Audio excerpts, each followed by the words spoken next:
हरे कृष्ण, आप सभी का स्वागत है गीता सीरीज में। मैं हूँ श्री चैतन्य चंद्र दास। तो हम गीता के मोस्ट इंपॉर्टेंट 100 वर्सेस इस सीरीज में लेने वाले हैं। जैसे कि आपको पता है गीता में टोटल 700 वर्सेस है, लेकिन उसमें से 100 मोस्ट इंपॉर्टेंट वर्सेस इस किताब से श्लोक रत्नावली, इसमें से 100 मोस्ट इंपॉर्टेंट वर्सेस पे हम वीडियो बनाने जा रहे हैं। हर एक वीडियो 5-5 मिनट्स का रहेगा।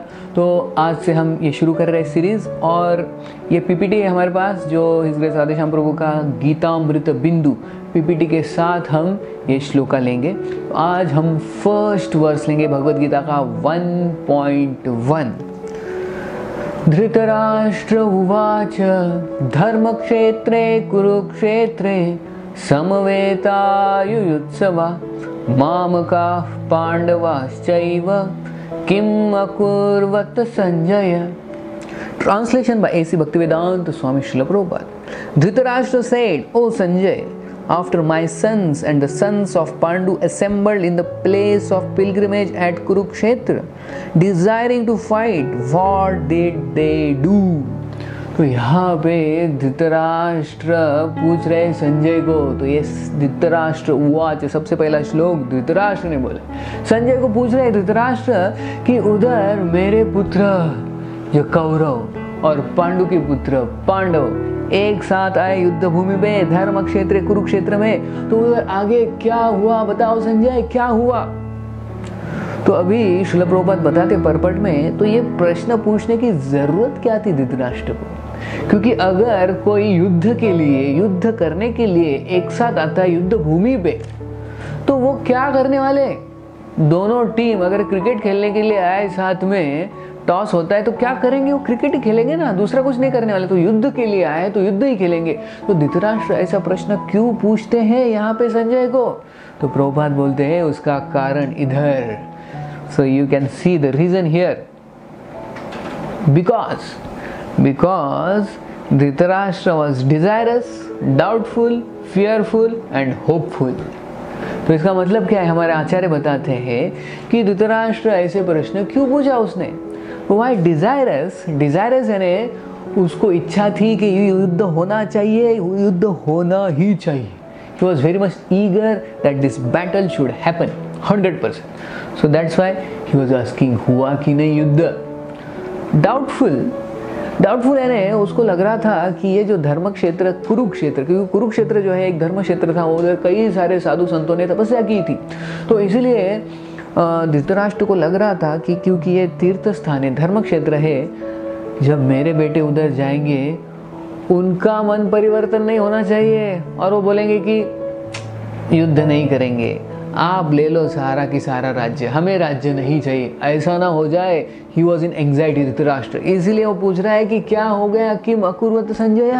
ही is asking this question because he was doubtful कि मेरे बेटे का, मेरे जो बेटे हैं 100 कौरव, उनका मन परिवर्तन ना हो जाए और सारा राज्य पांडवों को न दे, इसलिए। देन फियरफुल क्यों? ही वॉज फियरफुल कि ये धर्म क्षेत्र है, दिस इज धर्म भूमि, और जो धार्मिक लोग हैं उनकी वहाँ पे शक्ति बढ़ेगी और अधार्मिक लोगों की शक्ति घटेगी। और धृतराष्ट्र को पता था कि मेरे पुत्र सारे अधार्मिक हैं, तो उनकी शक्ति घटनी नहीं चाहिए और वो इसमें हार नहीं जानी चाहिए। So he was fearful and hopeful क्यों था वो धृतराष्ट्र?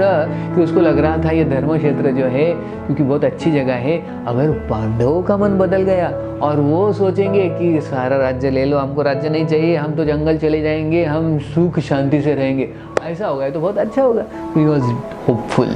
तो he was desirous, he was doubtful, he was fearful and he was hopeful, इसीलिए प्रश्न पूछा है। तो हमारे आचार्य आगे क्या बोलते हैं? तो और आचार्य से that Dhritarashtra was a very selfish person.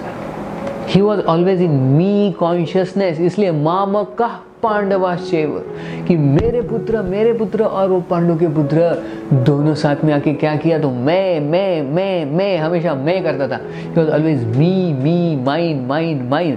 तो these people are called selfish people. Dhritarashtra was very selfish.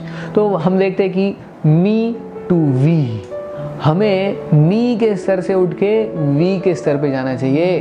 We should not remain at the stage of me, we should not be selfish, we should try to be selfless. Then God is very pleased with us. Those who are selfish people, God is not happy with such people. So Dhritarashtra was a very selfish person. He was always in me consciousness. तो ऐसे कौन कौन थे? और इधर हम देखते हैं उदाहरण किसका देख रहे हैं? कंस। जो कंस था वो भी मी कॉन्शियसनेस में था। मैं, मेरा मेरा मेरा, मुझे चाहिए बस। तो जब विवाह हो रहा था उसके बहन का देवकी का वसुदेव के साथ, तो उसी दिन जब उसको पता चला कि देवकी का आठवां पुत्र वो मेरे मृत्यु का कारण बनेगा, तो तुरंत देवकी को मारने पे उठ गया वो कंस। कितना सेल्फिश है, how much selfish he was. तो हम देखते हैं कि कंस ये ऐसा था व्यक्ति, selfish, always in me consciousness. और किसका उदाहरण दिया है यहाँ पे? ये उदाहरण दिया मी कॉन्शियसनेस, मुझे चाहिए मुझे चाहिए मुझे चाहिए। पांडवों ने बोला कि अरे अगर हमको 5 गांव भी दे दिए तो हम खुश रहेंगे, बाकी राज्य रखो। लेकिन दुर्योधन बोला नहीं, तुमको सुई के नोक पे ऊपर जितना समय बैठेगा उतना भी नहीं मिलेगा। तो he was so much in me consciousness always. Duryodhana. Second उदाहरण है दुर्योधन का, पहला उदाहरण था कंस का, और तीसरा उदाहरण है सुरुचि का। हम देखते हैं ध्रुव महाराज की स्टोरी में, सुरुचि भी मेरे पुत्र नहीं हो तुम ध्रुव, इसलिए तुम उत्तानपाद की गोद में नहीं बैठ सकते, तुम्हें उधर बैठना है तो मेरे गोद से जन्म लेना पड़ेगा। तो Suruchi was also in me consciousness, very selfish. तो हम देखते हैं अलग अलग उदाहरण। और ये चौथा उदाहरण है कैकेयी का। मेरा पुत्र भरत वो राजा बनना चाहिए, और राम जंगल जाना चाहिए, 14 साल वनवास। तो ऐसे जो होते हैं मी कॉन्शियसनेस वाले सेल्फिश लोग, उनका सर्वनाश ही होता है आखिर में। But those who are in we consciousness, those who are selfless people, they actually are very dear to God and they are victorious in their life. तो इधर देखते हैं हम युधिष्ठिर महाराज का उदाहरण। तो युधिष्ठिर महाराज जो थे, he was always in we consciousness, always very selfless, wanted to help everybody.